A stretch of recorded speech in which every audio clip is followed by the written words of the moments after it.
लेकिन इस वीडियो में बात करेंगे आजम स्वाति साहब के हवाले से। आजम स्वाति साहब ने 26 दिसंबर को एक बहुत हैरान कुन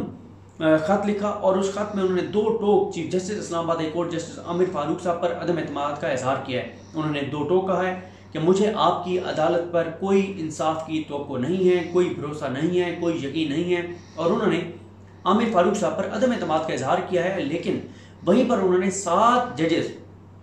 7 मुअज़्ज़ज़ जजेस इस्लामाबाद हाई कोर्ट के उन 7 के 7 पर एतमाद का इजहार किया है और कहा है कि उन 7 में से कोई भी मेरा केस सुन ले, लेकिन आप ये केस मत सुनिए। आज इस केस की समाअत है और बहुत चांसेस हैं कि आज इस हवाले से जस्टिस आमिर फारूक साहब का रिएक्शन भी आ सकता है, उनके रिमार्क्स भी आ सकते हैं, कंटेम्प्ट का नोटिस भी हो सकता है आजम स्वाति को, और उनके खिलाफ तौहीन अदालत की एक और कार्रवाई भी शुरू हो सकती है। और ये वो कार्रवाई शुरू करके और ये नोटिस लेके तो कंटेम्प्ट का नोटिस करके किसी और बेंच को भी भेज सकते हैं, कुछ भी कर सकते हैं, क्योंकि इस खत में बहुत इंपॉर्टेंट चीज़ें हैं। मैं आपके सामने इस खत का मतन रखता हूँ। इसमें उन्होंने बताया है कि मैं एक वकील हूँ और मेरी उम्र 75 साल है और मैं इस वक्त जुडिशल लॉकअप में हूँ एक झूठे केस के अंदर। और उन्होंने फिर उसके बाद लिखा है कि मैंने एक रिट पिटीशन दायर की थी आपकी अदालत में, लेकिन उसके बाद उन्होंने कहा कि उस रिट पिटीशन में मैंने बताया था कि मेरे कौन से बुनियादी हकूक़ जो आइन ने मुझे दिए हुए हैं वो मेरे मुतासर हो रहे हैं। आर्टिकल 4, 9, 10, 10A उन्होंने कहा इनकी वायलेशन हो रही थी और ये मैंने आपकी अदालत में जो है ये रिट पिटीशन में सब कुछ लिखा था। लेकिन आपने जो फैसला दिया वो बहुत लंबे टाइम के बाद दिया और ये जो आपने जो इतना डिले किया ये नेचुरल जस्टिस सिस्टम जो है उसके खिलाफ है। और वो कहते हैं कि जैसा कि कहा जाता है कि जस्टिस डिलेड जस्टिस डिनाइड, यानी इंसाफ में ताख़ीर इंसाफ से इनकार के मुतरादिफ है। और ये उन्होंने कहा कि एक यूनिवर्सली इसके ऊपर यही समझा जाता है कि इंसाफ की ताख़ीर इंसाफ जो है वो ना देने के मुतरादिफ है। और उन्होंने फिर जो है वो भी जिक्र किया कि वो कब से वकालत कर रहे हैं और प्रैक्टिसिंग वो लॉयर रहे, अमेरिका का भी उन्होंने जिक्र किया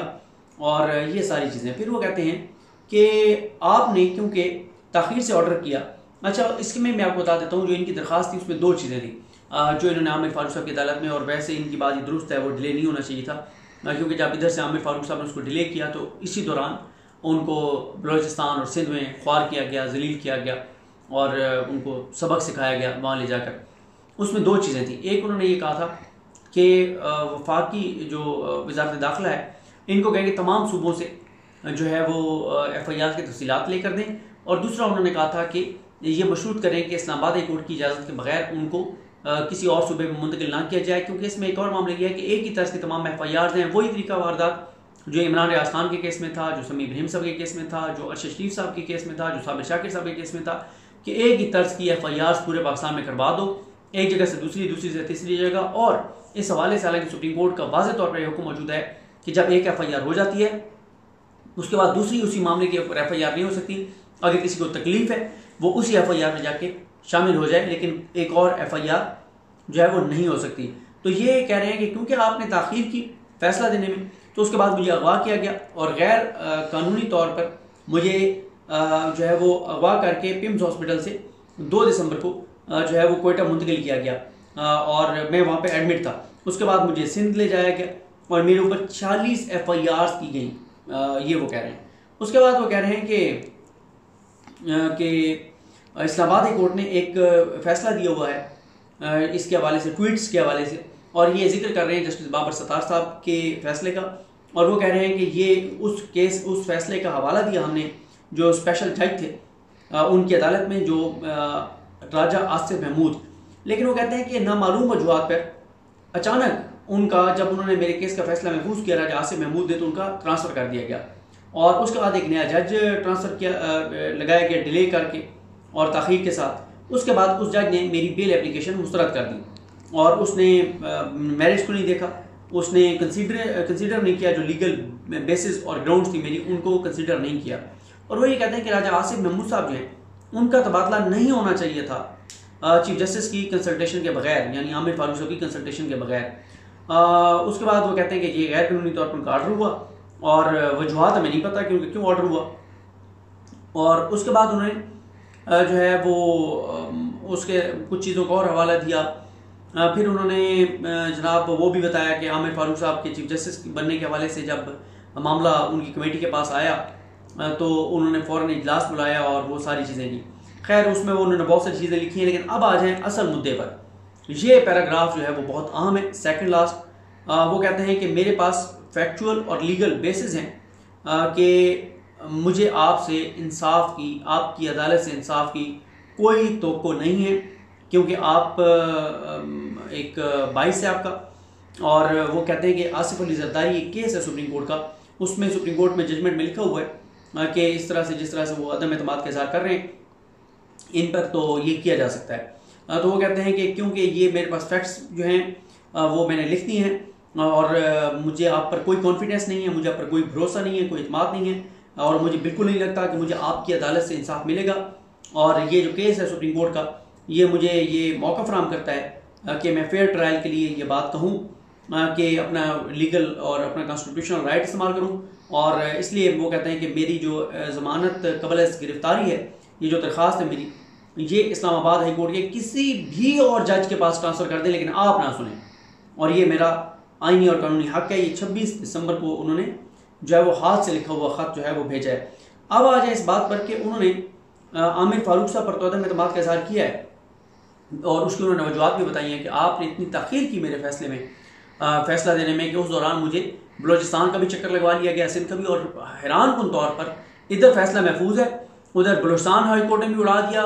FIR को, और सिंध हाई कोर्ट ने भी उड़ा दिया, और इस्लामाबाद हाई कोर्ट ने जब उनको सही ख्वार शुर कर लिया गया तो उसके बाद इस्लामाबाद हाई कोर्ट ने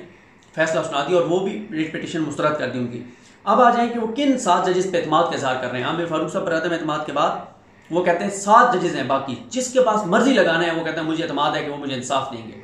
और ये नहीं कह रहे कि मुझे बेल देंगे, वो कह रहे हैं इंसाफ करेंगे, बेल मुस्तरद कर दें लेकिन करेंगे इंसाफ, आप पे मुझे इंसाफ की तवक्को नहीं है। जिन जजेस पे उन्होंने एतमाद का इज़हार किया उसमें जस्टिस मोहसिन अख्तर कियानी साहब हैं, जस्टिस मियाँ गुल हसन औरंगज़ेब साहब हैं, जस्टिस तारिक महमूद जहांगीरी साहब हैं, जस्टिस बाबिर सत्तार साहब हैं, जस्टिस सरदार इजाज़ इसहाक़ खान साहब हैं, जस्टिस अरबाब मोहम्मद ताहिर साहब जिन्होंने अभी बलदियाती इंतखाबात के हवाले से फैसला दिया वो हैं, और ऑनरेबल जस्टिस जो हैं समन रिफत इम्तियाज़ साहबा जो हैं, ये इनके ऊपर उन्होंने कहा है कि मुझे जो है वो पूरा इनके ऊपर भरोसा है और ये इंसाफ करेंगे। अब देखिए यही मसला है कि आमिर फारूक साहब जो हैं वो अब उनके लिए ये बड़ा चैलेंज है कि एक तरफ आज़म सवाती साहब जो हैं उन पे ऊपर एतमाद का इज़हार कर रहे हैं, राना सनौला उनकी तारीफ़ें कर रहे हैं कि उनको राना सनौला को और हुकूमत को पूरा यकीन है कि बल्दियाती इंतखाबात के में जो इंटर कोर्ट अपील है वो आमिर फारूक साहब जिन जजेस के पास लगाएंगे या खुद सुनेंगे तो वो हुकूमत की बात मानेंगे और हुकूमत के हक़ में फ़ैसला देंगे। तो ये होना ये चाहिए कि जितने भी लोग हैं पाकिस्तान के उनको कम अज़ कम एक एतमाद होना चाहिए अपनी अदलिया के ऊपर, अपनी जुडिशरी के ऊपर, कि जनाब अगर हमारे साथ कोई जुल्म, ज़्यादती, जबर, तशद्दुद होगा, किसी को नंगा किया जाएगा, नंगा करके करंट लगाया जाएगा, तो हाँ एक फोरम है, हाँ एक अदालत है, हाँ एक जज हैं, हाँ जजेस हैं, हाँ चीफ जस्टिस हैं जिनके ऊपर हमें भरोसा है कि वो हमारे बुनियादी इंसानी हकूक़ जो हैं उनका तहफ़्फ़ुज़ करेंगे। लेकिन इस तरह से अगर हुकूमत एक चीफ जस्टिस की तारीफ़ें करे और जो जज बल्दियाती इंतखाबात कराने का फ़ैसला दे उसके ख़िलाफ़ वो करें कि जनाब हम ये फ़ैसला नहीं मानते और हम इंटर कोर्ट अपील में भी जाएंगे और हम इलेक्शन भी नहीं कराएंगे और हमें पूरा यकीन है, वो कहेंगे जी आमिर फारूक साहब जो बेंच बनाएंगे या वो खुद सुनेंगे तो वो नून लीग के हक़ में फ़ैसला देंगे, तो इससे ज़ाहिर है एक अवाम में तासुर एक गलत बनता है। वो कि हमें तो पता है कि वो इंटर कोर्ट अपील जो है वो ज़ाहिर है वो उनका चीफ जस्टिस जिस बेंच के सामने लगाएंगे वो उसको मेरिट पर सुनेगा, लेकिन अवाम में बहरहाल एक परसेप्शन जो एक है उस परसेप्शन को ख़त्म करना होगा। और ये जो बल्दियाती इंतखाबात इस्लामाबाद में नहीं कराया हुकूमत ने, इस पर भी कंटेम्प्ट ऑफ कोर्ट की अगर कार्रवाई होगी तो अदालत पर लोगों का एतमाद बढ़ेगा और लोगों को पता चलेगा कि नहीं राना सनौला झूठ बोल रहे थे कि आमिर फारूक साहब जो हैं वो नून लीग के हक़ में फ़ैसला देंगे, ऐसा नहीं है। तो बहरहाल देखते हैं आज क्या सूरत हाल होती है। मुझे कोई दुआ में याद रखें, हम सब कामयाब हों। अल्लाह हाफ़िज़। अस्सलाम वालेकुम। 2 जनवरी का आगाज़ हो गया है यानी सोमवार के दिन का, और आज का दिन बहुत अहम है। जैसे कि मैंने आपको बताया था पहले एक वीडियो में कि आज आज़म सवाती साहब की ज़मानत का जो केस है, बाद गिरफ्तारी ज़मानत का केस, उसकी समाअत है। और आज ही ये बात भी पता चलेगी कि तौहीन अदालत की जो दरख्वास्तें दायर की गई हैं मियाँ असलम और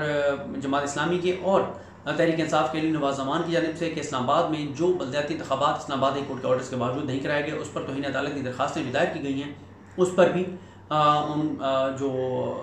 आमिर फारूक साहब हैं उन्होंने बेंच बनाना है। वो खुद सुनते हैं, किसको देते हैं कि वो सुने, और जो हुकूमत ने इंटर कोर्ट अपील दायर की हुई है वो भी उन्होंने समाअत के लिए मुकर्रर करनी है।